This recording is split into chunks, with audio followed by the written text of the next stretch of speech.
NCERT की किताबों के पन्नों को हम लोग उलटने और समझने की कोशिश कर रहे हैं। एक बहुत मशहूर कथन है, history is written by the victors. इतिहास विजेताओं द्वारा लिखा जाता है, लेकिन क्या भारत में इतिहास सरकारों द्वारा लिखा जाता है? आज ये बहस एनसीईआरटी की सामाजिक विज्ञान की नई किताब पर शुरू हो गई है।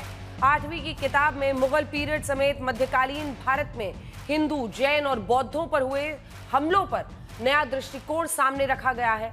जिस मुगल शासक अकबर को स्कूली किताबों से लेकर पॉपुलर कल्चर में अकबर द ग्रेट समझा और बोला गया, एनसीईआरटी की नई किताब उस पहलू को भी उजागर कर रही है जिसमें अकबर ने हिंदुओं के कत्लेआम का आदेश दिया था, मंदिरों को नष्ट करवाया था।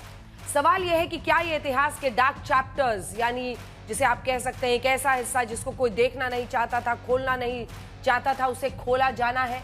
क्या ये सेक्युलरिज्म के नाम पर दबाए गए क्रूर सच का बाहर आना है? क्या ये नेहरू पीरियड से लेकर मनमोहन काल तक पढ़ाए गए इतिहास का सच्चा रिवीजन है, या फिर ये शिक्षा का भगवाकरण है, जैसा आरोप लंबे समय से विपक्ष लगाता रहा है? 8वीं के नए सिलेबस में विचारधारा या सच? आखिर नई शिक्षा नीति से भगवाकरण या शिक्षा का शुद्धिकरण?